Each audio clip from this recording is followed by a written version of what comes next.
இன்றைக்கி நம்ம ஒரு குந்தன் ஸ்டோன் வந்து எப்படி வந்து நம்ம ஸ்டிச் பண்ணுறது அப்படின்றத பற்றி பார்க்கலாம் வீடியோவில். இப்போ வந்து நம்ம குந்தன் ஸ்டோன் ஸ்டிச் பண்ணுறோம் அப்படின்னா, இப்போ வந்து திலகம் ஷேப், இப்போ சர்க்கிள் ரவுண்டுனா ஈஸியாக எல்லாருக்கும் வந்துடும். பிகாஸ் வந்து அதில் வந்து ஷார்ப் எட்ஜஸ் கிடையாது. பட் ஆனால் திலகம் ஷேப் அப்படின்னும் போது அதில் வந்து ஷார்ப் எட்ஜ் இருக்கும். ஸோ அந்த இடத்துல வந்து நமக்கு கரெக்டாக வந்து வரணும். ஸோ இந்த மாதிரி வந்து கரெக்டாக நமக்கு அந்த ஷார்ப் எட்ஜ் வந்து கரெக்டாக இருக்கும் போது தான் நமக்கு வந்து சூப்பராக வந்து நமக்கு அதோடய ஃபினிஷிங் வந்து வரும். ஸோ நம்ம இப்போ வந்து அந்த ஒர்க்கை வந்து ஸ்டார்ட் பண்ணலாம். இப்போ நான் வந்து கம் வச்சு ஒட்டியாச்சு திலகம் குந்தன் ஸ்டோன் வந்து. பட் இருந்தாலும் நம்ம வந்து எப்பொழுதுமே ஸ்டிச் பண்ணிட்டு தான் வந்து அதை ஆரம்பிக்கணும். பிகாஸ் கம் போயிடுச்சு, வாட் எவர் மேபி, அது வந்து உதிர்ந்து வந்துடக்கூடாது. ஸோ தட் நம்ம வந்து ஸ்டிச் பண்ணிவிட்டு ஸ்டார்ட் பண்ணும்போது நமக்கு எப்போனாலும் அது வந்து அப்படியே ஸ்டிஃபாக நிற்கும். ஸோ இப்போ நான் வந்து எங்கேருந்து 2 ஹோல்லையும் வந்து ஸ்டிச் பண்ணிட்டேன். ஸோ நான் அடியிலேருந்து தான் வந்து நான் ஸ்டார்ட் பண்ண போகிறேன். அதாவது கீழேருந்து தான் வந்து, கீழே உள்ள பாதியிலேருந்து தான் வந்து நான் பீட்ஸ் வந்து ஸ்டிச் பண்ணுறதுக்கு ஸ்டார்ட் பண்ண போகிறேன். ஸோ தட் எனக்கு வந்து மேலே வரும்போது எனக்கு அந்த ஃபினிஷிங் வந்து கரெக்டாக வரும். ஸோ இப்போ வந்து கீழே நம்ம வந்து ஸ்டார்ட் பண்ணுறோம். ஸோ 2 பீட்ஸாக வந்து எடுத்துக்கோங்க. பிகாஸ் வந்து நம்ம 3 or 4 பீட்ஸ் அந்த மாதிரி எடுத்தோன்னா நமக்கு வந்து ஃபினிஷிங் கரெக்டாக வராது.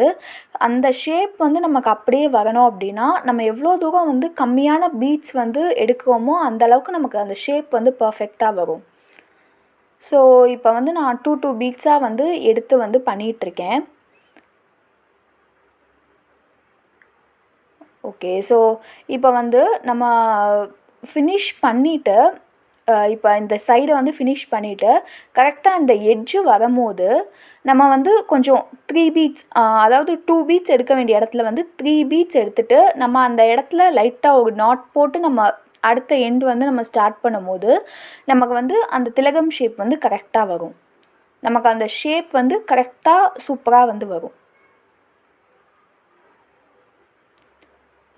உங்களுக்கு அதை ஃபினிஷ் பண்ணிவிட்டு பார்க்கும்போது உங்களுக்கு நல்லாவே தெரியும். இப்போ வந்து நான் செகண்ட் பீடு வந்து பண்ணிகிட்ருக்கேன், செகண்ட் லைன் வந்து பண்ணிகிட்ருக்கேன். செகண்ட் லைன்லேயும் வந்து அதே மாதிரி நம்ம கீழேருந்து வந்து ஸ்டார்ட் பண்ணுறோம். ஸோ நம்ம அந்த ஷார்ப் எட்ஜ் வரும்போது நம்ம வந்து 2 பீட்ஸ் ஒரு 3 பீட்ஸ் வந்து எக்ஸ்ட்ரா வந்து நம்ம கொடுக்கும்போது நமக்கு அந்த லைன் வந்து நல்லா ஷார்ப்பாக வரும். மோஸ்ட்லி இந்த குந்தன் ஸ்டோன் ஒர்க்ஸ் எல்லாம் நம்ம வந்து பண்ணும்போது அவ்வளோ நல்லா அழகாக காமிக்கும். அதுவும் இந்த ஷார்ப் எட்ஜ்லாம் நம்ம வந்து ரொம்ப கேர்ஃபுல்லாக நம்ம வந்து பண்ணிட்டோம் அப்படின்னா அந்த ப்ளவுஸ் வந்து சூப்பராக அழகாக காமிக்கும். ஸோ அதனால் வந்து இதை ரொம்ப கேர்ஃபுல்லாக நோட் பண்ணிக்கோங்க ஃப்ரெண்ட்ஸ். அப்புறம் வந்து ரவுண்ட் பீடு வந்து ஆஸ் யூஷுவல் அது வந்து ஷார்ப் எட்ஜ் எதுவும் கிடையாது. ஸோ நீங்கள் வந்து எப்படி ஸ்டிச் பண்ண முடியுமோ அப்படி நீங்கள் ஸ்டிச் பண்ணிக்கலாம்.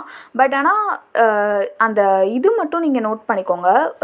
அதாவது 2 பீட்ஸாக எடுத்து அந்த மாதிரி வந்து பண்ணிக்கோங்க. பிகாஸ் ரொம்ப 3 or 4 பீட்ஸ் வந்து அட் அ டைமில் நீங்கள் லோட் பண்ணும்போது அந்த ஃபினிஷிங் கரெக்டாக வராமல் இருக்கிறதுக்கு சான்ஸ் இருக்குது. ஸோ இந்த வீடியோ உங்களுக்கு யூஸ்ஃபுல்லாக இருக்கும்னு நினைக்கிறேன் ஃப்ரெண்ட்ஸ். Thank you so much.